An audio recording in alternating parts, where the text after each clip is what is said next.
Hey folks, this is Greg Judy at Green Pastures Farm. Ike and I are out here doing our evening move. And I know the first thing a lot of you may be asking is, why are you moving your cows? You've got all this grass left. Well, it's a good question. So it's November 4th, and we've had at least 8 or 10 hard freezes by now. The grass is not growing anymore. And so we want to leave enough here to come back to in January. And so we're making sure the cows leave a good residual. And because we got a water, the creek's completely dry over there. That's a big creek. It doesn't have any water in it to speak of. Not enough to water, over 300 head. So what we did is we got a lane right over here on my right, and it goes up the hill to a pond. The pond's got a tank in it. So it sure is nice to be flexible enough that you can roll up your wire. And I see a cow with it. I got on the other side of the fence. I'll be darned. Sure enough, she's over there on the side of that water. How'd you get over there? It's alright, she can stay over there until we get the cattle moving. We'll just roll the wire up. She probably got pushed through that water line. Good looking cow. Anyway, they're going to go in this other piece over here. So I'm going to go up here and grab the reel and reel it up about 200 feet. And let all these cattle go through, and then I'm going to put it back up. But they don't have any water if I just strictly put it back up like that. So I'm going to grab the reel and put it on the other side of the gate over here. So now the water lane's still open to them, and they can get them something to drink.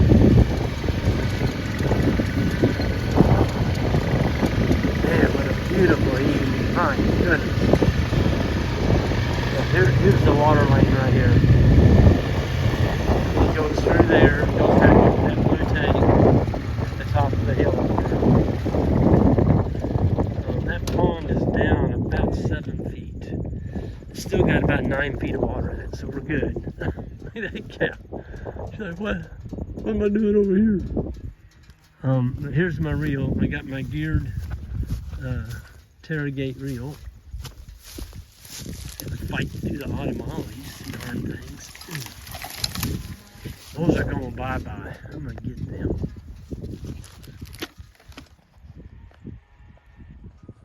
You can see where they've been. They've been on the left, they're going over onto the right. And I'm gonna have to, I don't know how I'm gonna do this. Holding this and reeling this reel at the same time. Those of you all got vertigo. You need to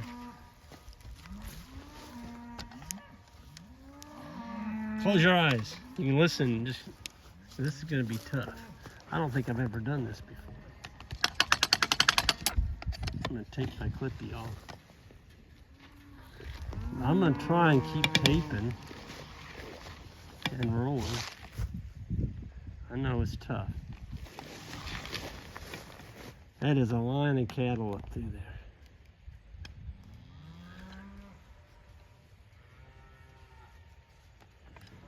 Yeah.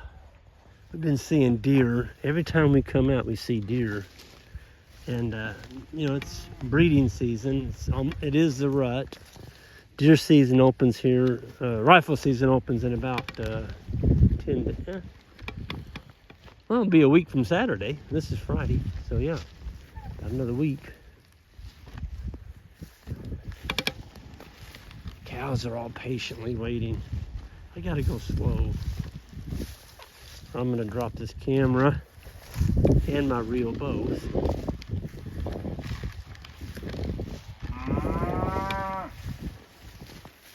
I tell you what, there's some really nice calves in here. My goodness, they've done good this summer. It's been dry, but the cattle have really performed well. We've got a spring of all things, over here. I'll show you it in a minute. We always put a wire around it because it is a mud pit. And if you don't, you'll get a cow stuck in there. So, see, I'm not going to pull these posts. We're going to put this wire right back in after all these cows go through here. Ike's pushing them. I've never done this before. I've never tried to film and roll a wire up at the same time. So, I appreciate y'all. I know you guys, Vertigo, you're probably about to jump out of your skin. I'm going to stop right there. There we go. Now the rest of y'all can come over here. And those cows got some weight on. Look at that. Oh, I'm going to move that reel. Move that reel.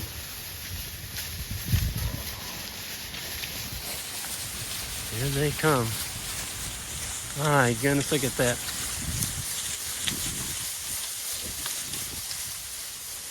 Oh, the smell of grass cattle.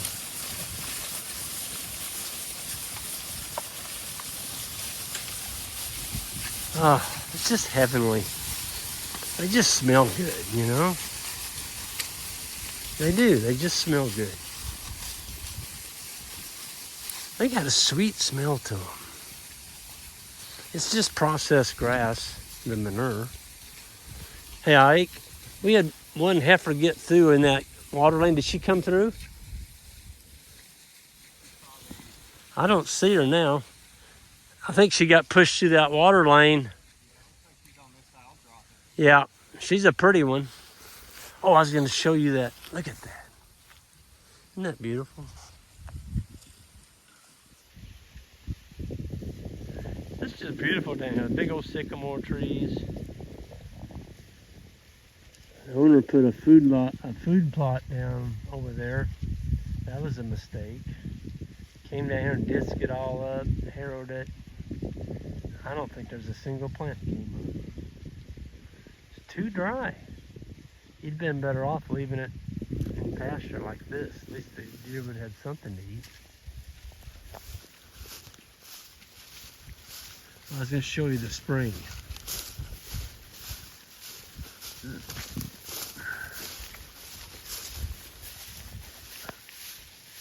There it is. We got a wire around it. I don't know if I've ever seen it this dry down here. Usually you can usually see water. I'm just going to see how puggy it is. Heck, I don't know if we even had to fence that off. I think that spring has actually stopped flowing. We'll get over here and we'll see. It comes out right up there. See, there's no water.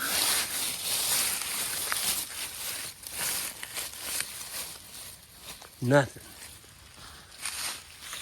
I don't think I've ever seen that. You know it's dry when the spring dries up. See, this spring went through the drought of 2012. Folks, it never stopped.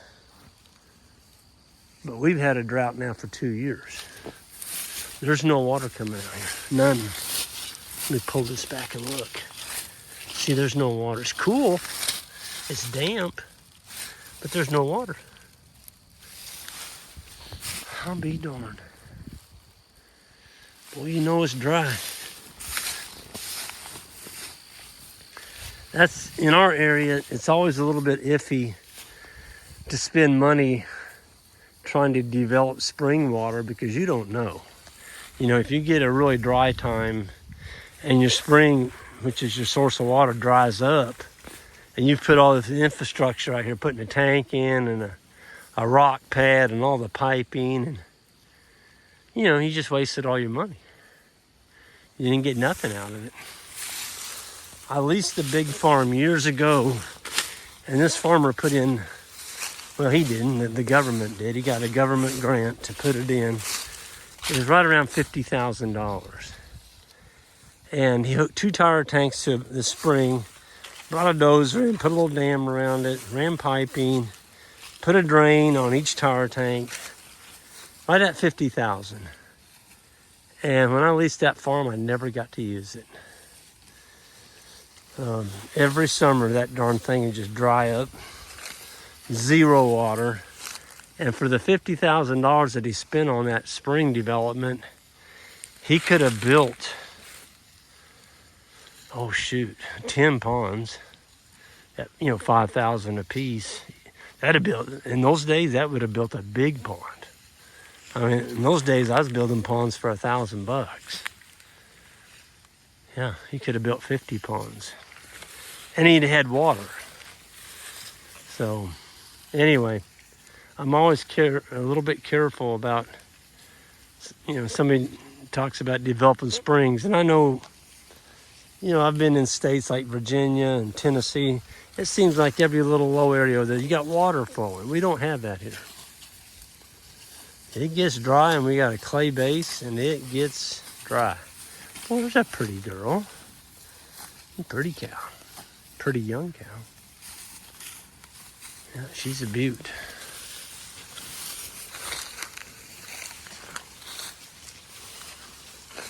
It's just, I feel so thankful, we are in this multi-2-year drought that we're holding in there. The cows still look good. We've got a lot of grass for this time of year. I mean, we've got neighbors that have been feeding hay for 3 weeks. It's going to be an awful long winter for them. This is only November, and they've been feeding hay since the 1st of October. So you figure October, November, December, January, February, March, April. That's 7 months. At $100 a bale, whew, that's going to get in your pocketbook pretty quick. But I don't understand, people say they don't have time to move a wire and manage their grazing. And I'm going to say around 90% or maybe higher. If you drive across Missouri from the Boot Hill all the way to the northern border of Missouri, you won't find hardly one person that's got any hot wire in. You may find one or two. And you drive down the gravel roads, I'm sure there's a few others out there, but you see these great big pastures, far as the eye can see, and there'll be 50 to 70 head out there, and it looks like a putting green. That's not the way to make a living with cattle, folks. If you move your animals, I mean, it's a fairly sizable herd here, and we've got lots of grass, and it's because we manage. We manage for them. And we got our cow size down. These are not 1,500 pound cows. Most of them are in that 900 to 1,000 pound cow range. They're going to give you a 400 pound calf, and it's all on forage. These cattle have never had any grain. They've never been wormed. The only vaccination they get is blackleg. Don't go without giving them a blackleg shot.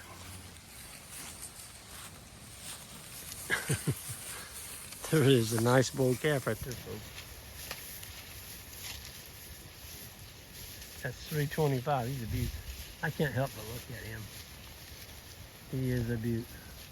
But anyway, it all comes down to management, moving the animals, keeping them moving. Even in the wintertime when the grass isn't growing, keep them moving. And that's how you get away with not having to worm them. Because if you leave animals in an area and they're exposed to their parasites, the manure, they're exposed to the manure continuously, they will pick up parasites, and then you're going to have a bunch of wormy animals. A lot of it's just management, good management, keeping them on clean ground. That's what it comes down to. It's not rocket science. It's just good common logic. And watch your animals. Look at them. Are they clean? Do they look like they're healthy? All of them, they don't have any snot on their noses. They got good hair coats on them. When you turn them into a paddock, do they all put their head down and start eating, or do they walk around with their ears kind of hanging down? Well, if they do that, you've got some animals there that are probably not feeling real well. I mean, there's nothing here balling. Everything's eating, even the baby calves. This is when you know you're doing things correctly.